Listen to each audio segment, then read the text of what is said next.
लोकाभिरामम् रणरङ्गधीरम् राजीवनेत्रम्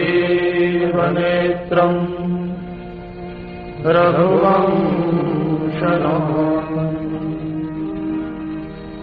कारुण्यरूपम्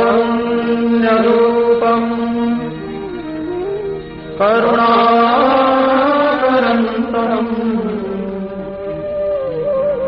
श्रीरामचन्द्रम् शरणं प्रपद्ये।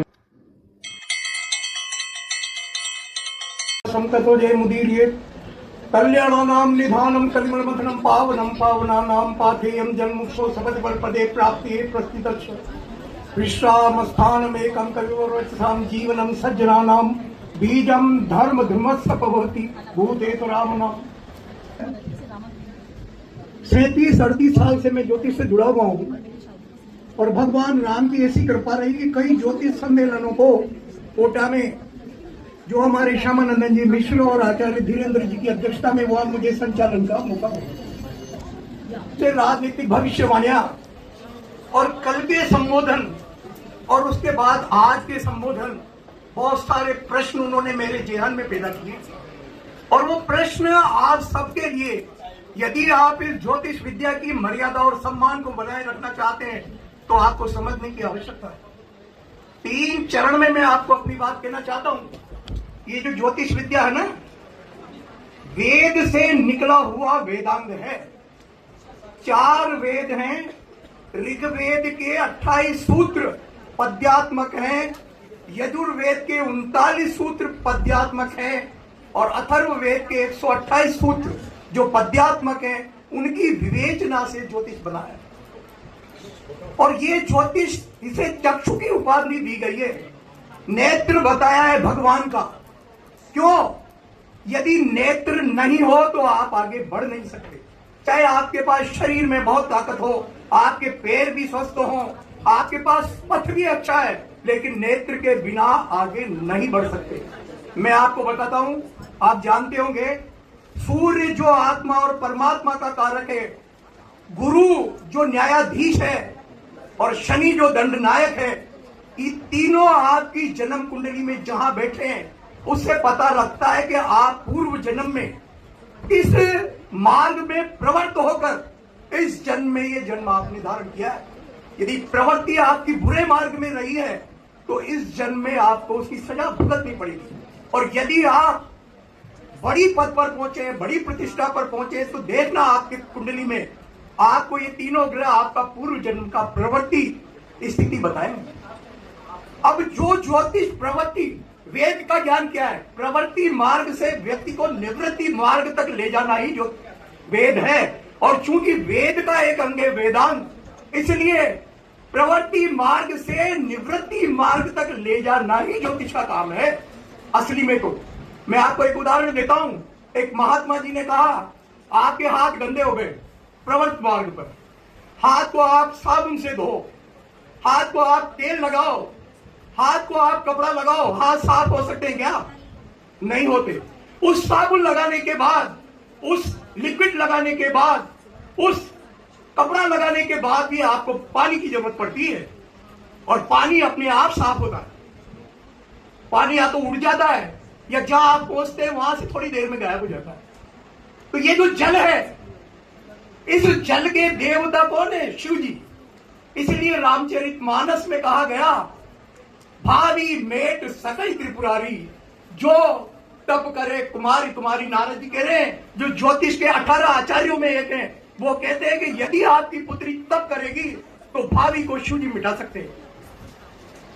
एक दूसरे चरण में एक बात और मैं आपसे कहना चाहता हूं कि जो प्रवृत्ति मार्ग की सजा भुगतने हम यहां आए हैं या उसका फल प्राप्त करने हम आए हैं, और जो दंडनायक शनि बना है, जो न्यायाधीश गुरु बना है, और जो आत्मा और परमात्मा का कारक सूर्य बैठा है, क्या आपके छोटी सी दीपक जला देने से, छोटे से बीलपत्र चला देने से क्या वो दंड का विधान बदल जाएगा? बताइए। यदि बदल जाएगा तो फिर वो दंडनायक न्यायाधीश और वो ग्रह किस काम के? लोग ये दावा करते हैं कि हम आपके जीवन में निदान बता देंगे। ज्योतिष निदान नहीं बताती है, ज्योतिष केवल समाधान बताती है। और उस समाधान के जरिए आप उस भगवान की करुणा प्राप्त करना चाहते हैं कि हमने जो कर्म किए हैं उसकी सजा हम भोग रहे हैं, लेकिन आप करुणा करके हमें वो बल प्रदान करो कि हम इस संकट के मार्ग से पार निकलें, या हमारा मनोबल बना रहे, हम बीच में आत्महत्या न कर ले, हम बीच में मर नहीं जाए। यह है ज्योतिष के उपाय का, और यह समाधान है। यही बात ज्योतिष हमें सिखाती है, और इसी आधार पर, और इसीलिए भगवान को कहा गया है करुणावतार। और इसीलिए मैंने जो कहा कि शिव जी में ऐसी ताकत है कि वो भारी मेर सकते हैं, इसीलिए शिव जी को कहा गया है कर्पूर गौरम करुणावतारम संसार सारम भुजगेंद्रहार। जो करुणावतार है वही करुणा करके आपको ले जा सकता है। न मैं ले जा सकता हूं, न यहाँ इस पांडाल में क्या दुनिया का कितना भी बड़ा ज्योतिषी हो, वो भी आपको नहीं ले जा सकता है। वो केवल मार्ग दिखा सकता है। अगर वो ले जाएगा तो इन ग्रहों से, इन दंड नायकों से, इन न्यायाधीशों से, इनसे ऊपर हो गया वो तो। विचार कीजिए आप। लेकिन समाधान में भी शक्ति है। मैं एक उदाहरण देता हूं। आपने रामचरितमानस पढ़ी होगी। भरत जी के पास भरत जी को लेने गए जब दशरथ जी मृत्यु को प्राप्त हुए, और जब भरत जी उठे तो उनको स्वप्न आ रहे थे तरह तरह के। देख ही रात भयानक सपना। और सुबह उठ के उन्होंने गणेश जी की स्तुति की, रुद्राभिषेक कराए। लेकिन जब आए, दशरथ जी मरे हुए मिले। बड़े भाई भाभी छोटा भाई वन में चल रहे थे। क्या काम किया उन उपायों ने, उन समाधानों ने, बताइए आप। विश्वास उठता है? नहीं उठता है कि जब भरत जी जैसे संत, जिसे दशरथ जी ने कहा कि इस कुल दीपक, इस वंश का कुल दीपक भरत है, बार बार मोई कहे महीपा भरत की रवि कुल दीपा। कौशल्या कह रही ये बात जनक जी की पत्नी से कि इस कुल का दीपक तो भरत है, राम नहीं है।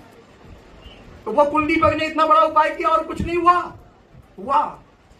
जब दशरथ जी की अंतिम क्रिया हुई और सब सभा बैठी, तो जिन्हें भरत जी ने कहा वशिष्ठ जी को कि यह संसार आपके हाथ में गोबर के समान है, विश्व विजय बेर समान, आपके बेर के समान है ये पूरा संसार। बेर अपन हाथ में लेते हैं, अपन को बेर का हर अंग दिखता है। फिर भी उन्होंने जो समाधान दिया, उन्होंने कहा कि आप राज्याभिषेक लो, पिताजी जिसको राज्य देते हैं वही राज्य करता है। कोई संतुष्ट नहीं हुआ, न मंत्री संतुष्ट हुआ, न जनता संतुष्ट हुई, सब दुखी हो गए। और उसके बाद सब लोग कर्तव्य विमूढ़ हो गए। तो भरत जी ने कहा गुरुदेव क्षमा करना, मैं उपाय बताता हूं। वो जो जप की शक्ति थी, वो दान की शक्ति, वो रुद्राभिषेक की शक्ति, उससे भरत जी ने बताया कि एक ही हाथ यही वन मोरे, एक ही इच्छा है और एक ही समाधान है कि सब लोग राम जी के पास चलेंगे और उनसे क्षमा मांगेंगे। इससे बड़ा कोई उपादान नहीं है। तो जो समाधान वशिष्ठ नहीं बता सके, वो समाधान किसने बताया? भरत ने। ये उपायों की शक्ति है। और अंत में एक लाइन के साथ अपनी बात पूरी करूंगा। बात तो बहुत कहनी थी पर समय की गरिमा है।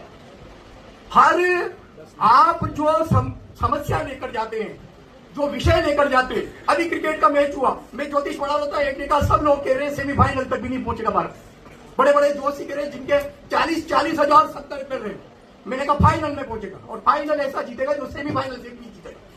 मैंने कहा वहां विजय जी रेलवे में अफसर से रिटायर्ड हुए, हमारे साथ पढ़ते हैं, मेरे पास ज्योतिष वहां संस्था में, उनसे पूछता। तो मैं ये बात कह रहा था, आखिरी लाइन एक बात कह रहा था कि हर ज्योतिषी अपने ढंग से बताता है। उसी समस्या को लेकर अगर आप जाओगे तो कारण क्या है? आज मेरे मन में ये द्वंद्व चला, कोई रोक पे बोल गया, मैं भी विषय लाया था बहुत सारे। मैं सोच रहा था जो विषय चले, लेकिन मेरा दर्द हुआ कि मैं उस विषय पे बोलूं कि ये ज्योतिष की गरिमा क्या है।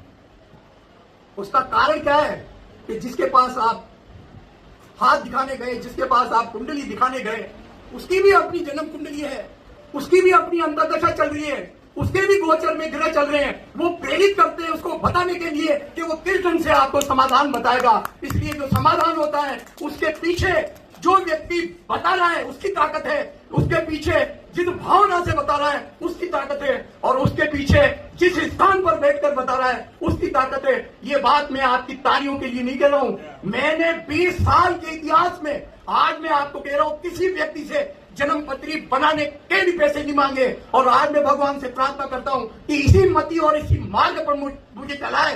धन्यवाद। बोलो राजा रामचंद्र